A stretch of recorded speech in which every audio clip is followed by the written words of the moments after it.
Donc, j'appelle les intervenants de cette première séquence à la tribune. Jenny, Mathias, Véronique, Salim et les étudiants de la RIFT.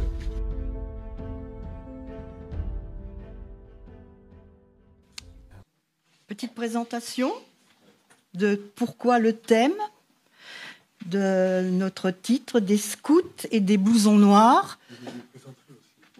Ah, ok. Année 1930-1960. Donc, Jenny Molina, formatrice, éducatrice spécialisée. Et à Scoria-Rennes, malgré que je sois à la retraite, je fais encore beaucoup de cours, dont l'histoire des métiers. Et j'ai été passionnée par l'idée de pouvoir travailler sur cette période 1930-1960 parce que c'est aussi, bien sûr, les archives du travail social.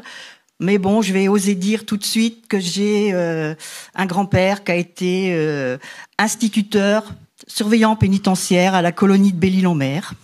Donc c'est un peu lourd quand même. J'ai trouvé des archives et l'autre grand-père policier, une arrière-grand-mère institutrice, donc et un grand-père, celui qui est policier, abandonné en 1896 de père inconnu. Et j'ai trouvé le dossier d'abandon aux archives de Nantes, par exemple. Donc une passion à la fois historique, professionnelle par le métier, mais fan de généalogie, de psychogénéalogie. Après. Donc on commence. Ce titre des scouts et des blousons noirs, c'est toi qui l'as inventé, Mathias. Tu pourrais nous dire pourquoi ?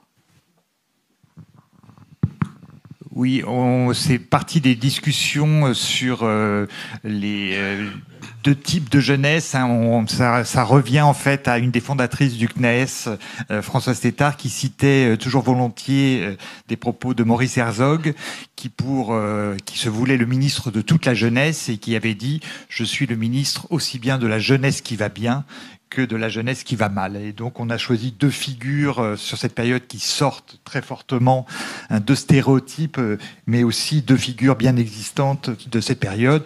D'un côté, le mouvement du scoutisme qui prend tout son essor, qui représente par excellence la jeunesse chantante et qui va bien. Et de l'autre côté, la figure repoussoire de cette période, qui est celle des blousons noirs, qui incarne donc plutôt la jeunesse qui va mal. Tu t'es pas présenté. Mathias Gardet, donc je suis historien et depuis tout récemment responsable du centre d'exposition Enfants en Justice qui dépend de l'École nationale de la protection judiciaire de la jeunesse. On avance et dans le PowerPoint, il y aura des coupures, puisqu'on a fait 3 périodes où les personnes pourront se présenter, puisque vous allez pouvoir aussi intervenir à partir de chaque étape de notre PowerPoint. Alors, pour évoquer cette période, ça commence avec une diapo où, bien sûr, vous voyez des jeunes qui ont été marqués par cette période. C'est une période difficile, 1930-1960, parce qu'il y a 2 guerres mondiales, la guerre d'Indochine et la guerre d'Algérie. Et on peut observer sur cette diapo 3 représentations à des âges différents, 3 interprétations iconographiques et évolutives, donc de jeunes en lien avec ces guerres et à des âges différents. Éventuellement, on pourra aussi en rediscuter après, parce qu'il y a beaucoup de choses à dire sur chaque schéma, chaque photo.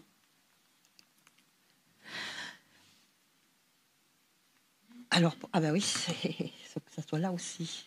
Tiens, j'ai juste un problème technique. Pourquoi ça... Parce qu'il faut que j'avance et à droite et à la diapo. Et ça bloque. Bon, plan B, toujours. Alors, sur ces diapos qu'on voit là, c'est l'impact de la Première Guerre mondiale sur les enfants. On voit les dessins, là, c'est une étude qui a été faite par Manon Pignot, et elle est historienne, et elle a étudié les effets de ces guerres en se plaçant à hauteur des enfants et des adolescents. En particulier, là, on voit pour la guerre 14-18.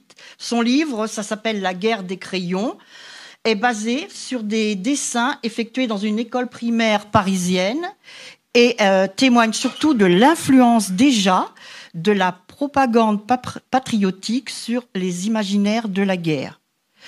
Actuellement, à la BDIC de Nanterre, vous avez les références qui n'apparaissent pas là, mais bon, on pourra vous les donner. À l'accueil, il y a un gros classeur pour le groupe 1 avec toutes les images des diapos et aussi toutes les recherches qu'on a pu faire sur les documents pour créer ce travail. Et vous aurez le site de Manon Pignot. Alors, tu m'aides? Alors, c'est super, ça.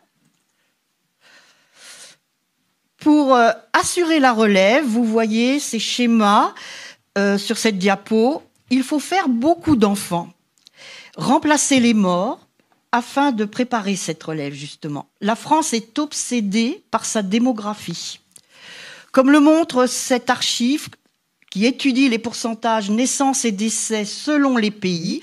Donc c'est un peu flou pour vous ici de tout lire et de tout voir, mais dans le document qu'on a, on peut prendre le temps de voir la France, l'Allemagne, différents pays. Eh bien, le discours de l'époque est que pour sauver la France, il faut faire beaucoup d'enfants, préconisation 3 par famille.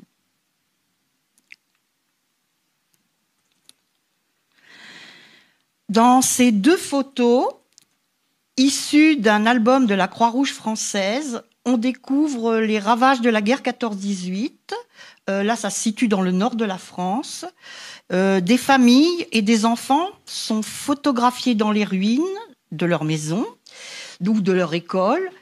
Mais ce qui nous a étonnés, c'est que la pose qui est choisie et la façon dont ils sont habillés est un peu en décalage avec leur environnement de destruction. Les enfants sont propres sur eux, endimanchés, comme s'il n'y avait pas eu atteinte sur les corps et les esprits. Mais c'était à cette époque une considération de l'enfance. À cette même période, d'autres représentations de la guerre apparaissent. Donc on voit l'évolution. Qui dit guerre dit aussi, bien sûr, pénurie alimentaire, malnutrition, restriction. Et donc cela a un impact sanitaire sur les bébés et les petits-enfants, le rachitisme par exemple, mais aussi sur les adolescents qui ne se développent pas normalement, le poids, la taille. Là, ce sont des archives du nord de l'Europe, mais dans le schéma numéro 1, dans l'archive du haut, c'est l'Espagne qui vient en aide financière à l'Europe du Nord par rapport aux enfants devenus rachitiques.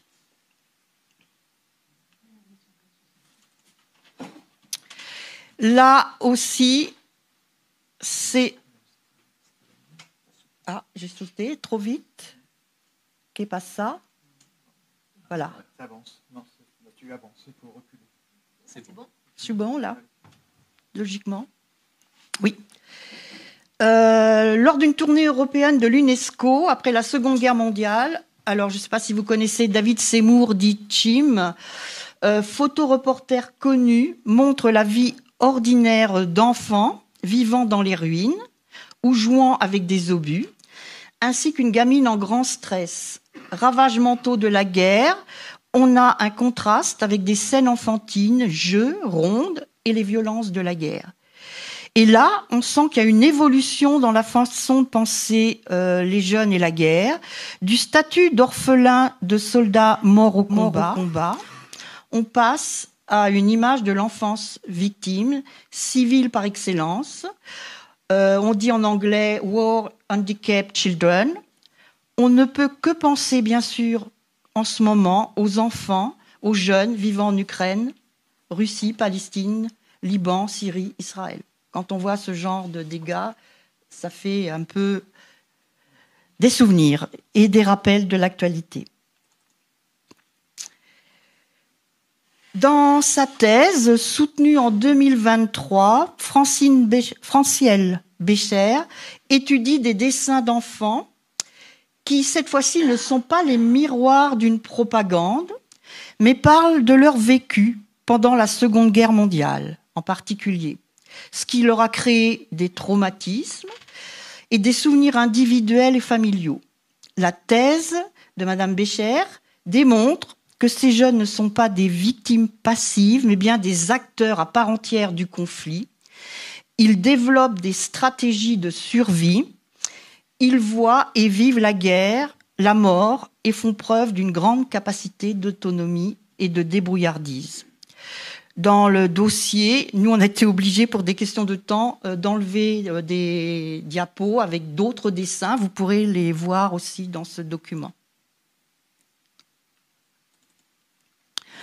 Certains jeunes, émus ou traumatisés par la guerre, vont jusqu'à vouloir s'engager. Donc, on voit m'engager dans les paras. Et puis, c'est le cas aussi, bien sûr, des jeunes Français qui vont partir faire la guerre en Algérie. Là, on est 1954-1962. Et bien sûr, tous les jeunes Algériens qui s'engagent dans le FLN. Donc, on a voulu montrer tous ces engagements dans la guerre. Donc, on peut faire peut-être notre premier arrêt pour pouvoir échanger sur les thèmes abordés, qui ne reflètent pas tout ce qui s'est passé, mais qui sont une synthèse qu'on a essayé de faire avec les personnes ici présentes et qui peuvent intervenir. Voilà, effectivement, dans les discussions sur cette période 30-60 sur la France, est sortie une des premières réflexions qui était sortie, c'est cette question des guerres, qui ont été particulièrement marquantes sur le territoire français, ou dans les annexes coloniales du territoire, à différence des périodes plus récentes pour ce qui est du territoire français. Mais évidemment, comme a évoqué Jenny, les renvois aux images de la guerre et la place des enfants et des jeunes reviennent en force dans les actualités récentes. Et je voulais vous questionner justement, chacun de votre point de vue, comment vous avez perçu dans vos travaux ou dans les différentes actions que vous menez, cette question de la place et du rôle des enfants et des jeunes par rapport à la guerre.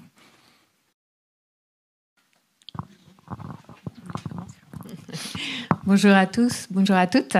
Je suis ravie d'être là, Véronique Blanchard, historienne, longtemps responsable du Centre d'exposition Enfants en justice au sein de l'École nationale de protection judiciaire de la jeunesse et depuis 1 an en poste ici à l'Université d'Angers sur la chaire d'histoire de l'enfance et de la jeunesse. Voilà, donc je suis ravie aussi d'être là pour vous accueillir. Alors, c'était un exercice un peu particulier que nous a proposé le CNAES, puisqu'on découvre ces images, ces archives en même temps que vous.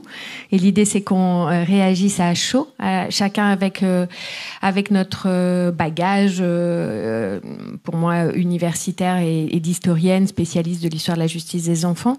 Donc, à chaud, je pense que moi, ce que ça m'évoque, toutes ces archives, c'est à la fois, bien sûr, l'importance du trauma de vivre, quand on est un enfant, un conflit, voire un conflit mondial.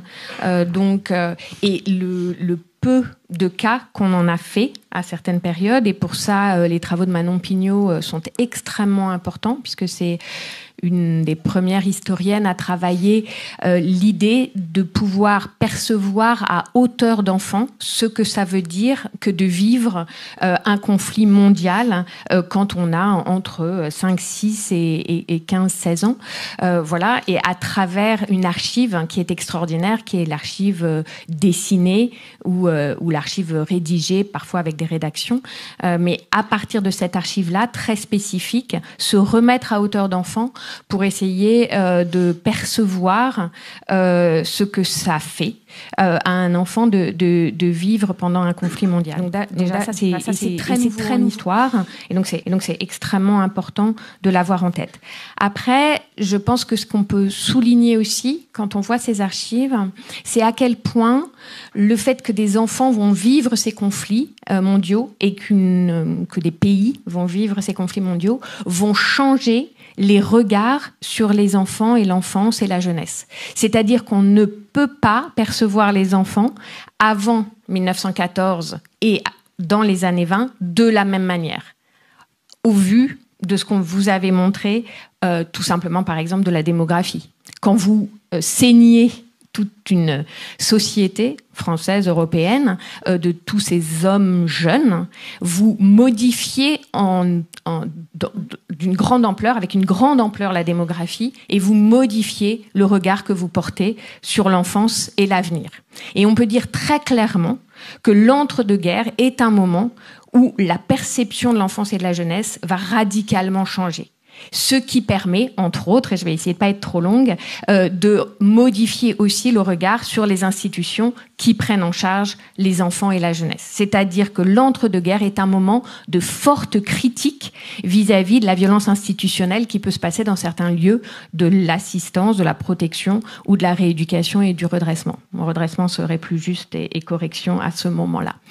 Et puis, et je conclus ensuite pour laisser la parole à tous mes voisins-voisines, c'est des choses qui vont se rejouer après 1939-1945, et ce n'est pas pour rien qu'en 1945, on va pouvoir aboutir en France à un texte non parfait, mais tout de même important, qui est l'ordonnance de 45 et qui installe en France les juges des enfants et de manière pérenne les éducateurs et les éducatrices, et l'idée que l'éducation est sans doute plus importante que la répression en matière d'enfance et de jeunesse, et c'est bien parce qu'on vient de fermer la porte à ce second conflit mondial que c'est possible. Mais ce qui est très intéressant et qu'on voit aussi dans les archives que vous avez montrées, c'est qu'il se passe ça, il se passe cette naissance d'une certaine manière, enfin cette poursuite d'une naissance d'une justice des enfants spécialisée.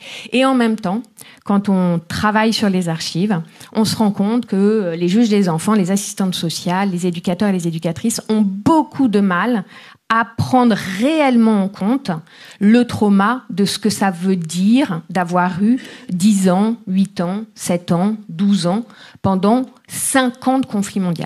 C'est pas rien d'avoir 15 ou 16 ans et d'avoir vécu toute son enfance dans un conflit mondial.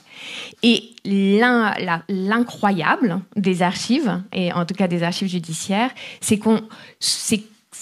très difficile pour les adultes de l'époque de le percevoir. Et on peut dire, en suivant les pas de Ludivine Bantini, qui est une historienne qui a beaucoup travaillé sur cette génération de jeunes adultes des années 50 et 60, qu'on a là affaire un peu à une génération sacrifiée, parce que peu écoutée sur le trauma d'un conflit comme la Seconde Guerre mondiale.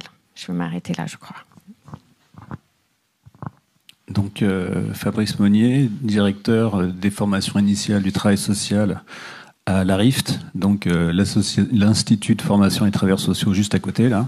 Donc moi ce que ça m'évoque, et pour faire le lien aussi avec on va dire l'actualité, c'est les incidences en fait sur des jeunes qui sont du coup engagés dans un parcours de migration, et ce qu'on fait en fait aujourd'hui des mineurs non accompagnés en fait en France.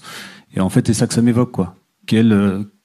Quelles conditions d'accueil, comment du coup les travailleurs sociaux qui font cet accompagnement aujourd'hui, en fait voilà, c'est vraiment ça en fait qui me questionne, c'est comment on prend du coup en charge tout leur parcours dur, ça a été du coup illustré un certain nombre de fois, et on a quand même aussi une certaine littérature aujourd'hui, et du coup voilà, c'est un petit peu, je pense, aussi une question politique derrière ça, quoi. Qu'est-ce qu'on fait aujourd'hui, comment on les accueille, comment du coup on permet aussi qu'ils s'intègrent, comment notamment on les intègre aussi dans le système d'éducation nationale. Voilà du coup ce que je peux en dire et ce que ça m'évoque. Bonjour, je suis responsable de formation au CMEA, Centre d'entraînement aux méthodes actives à Aubervilliers. Alors il y a plusieurs points, parce que là il y a un vrai florilège. Je voudrais plutôt rentrer sous l'angle... Salim Belloul, je voulais rentrer, parce que je me présente quand même. Je voudrais rentrer sous l'angle des pédagogues et de la guerre. Petite pensée sur le cheminement de Célestin Freinet. Finalement, Célestin Freinet est quand même un jeune institut qui n'a pas d'ailleurs terminé tout son cycle pour enseigner, et qui part en 1915. Donc finalement, c'est quand même un jeune dans la guerre. Et ce qui est intéressant, c'est quelles leçons il va tirer de ce vécu pendant 3 ans au front. Il revient blessé, et au bout du compte, il va en tirer un certain nombre d'enseignements qu'il va mettre du temps à mettre en pratique, puisque la pratique de ces enseignements de guerre va arriver qu'en 1924. Lui-même le dira, et sa femme plus tard, Élise Freinet, en 1975, quand elle écrira que les meilleures périodes de leur vie de production, ça a été dans la lutte, y compris quand il a tenu un pistolet en 1933 pour empêcher l'envahissement de son école par l'Action française, etc. Mais bon. Et ce qui est intéressant, du coup, à évoquer, c'est que Célestin Freinet va être dans une errance.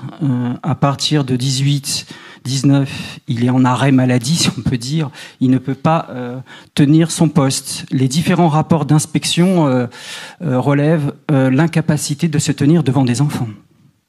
Sûrement qu'il pressent aussi, il le dira lui-même, que ces enfants savent quelque chose de la guerre, n'ayant pas été au front, mais ayant été sur un autre front, on va dire. Donc ça, c'est extrêmement fort. Et il ne pourra réellement se relever de sa situation d'homme blessé psychiquement, physiquement et comme pédagogue qu'à partir de 1924. Il y aurait tant de choses encore à dire. Alors, une chose très importante qui arrive aussi et qui m'a beaucoup marqué, c'est l'interdiction des deuils des enfants. Dans une directive de l'éducation nationale parisienne, il est indiqué que les enfants ne doivent pas pleurer et ne doivent pas embêter leur mère. Donc le deuil, la souffrance, ils doivent la garder pour eux, pour préserver la mère. Évidemment, il s'agit d'enfants qui ont perdu leur père ou un frère, d'ailleurs. Donc ça, c'est aussi un épisode intéressant à développer. Plus personnellement, parce que certains l'ont connu, et moi je l'ai aussi bien connu, même si c'est plutôt à la fin de sa vie, Jacques Latsous. Jacques Latsous intervient au CMEA d'Aubervilliers, intervenait chaque année, comme discours introductif à l'éducation spécialisée, mais pas que. Et premier événement qui relate, le maquis, comme une fondation, quelque chose, la marmite primordiale. Donc c'est assez... Alors voilà, pareil, il y aurait aussi beaucoup de choses à développer sur son témoignage. On en a parlé un paquet de fois quand je l'ai vu aussi. Et puis une dernière chose, Baden-Powell.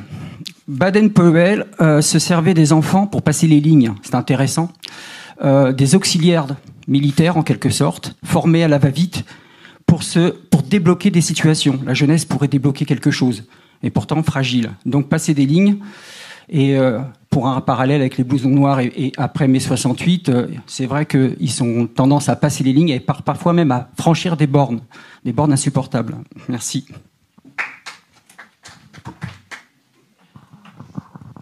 Donc moi c'est Élodie Auriel, je suis en formation à la Rift en 3e année, éducatrice spécialisée. Alors moi c'est plus un questionnement en fait que j'ai par rapport à ce que j'ai vu tout à l'heure. En fait, de ce que j'ai compris, c'est que au-delà du contexte individuel, familial et économique des jeunes aujourd'hui dont ils sont issus, il y a aussi un contexte politique qui fait que l'identité se construit. Et je me demandais, donc aujourd'hui on n'est pas en France en tout cas en guerre, mais qu'est-ce qu'il y a en fait du contexte politique aujourd'hui qui impacte les jeunes, mais aujourd'hui. Voilà.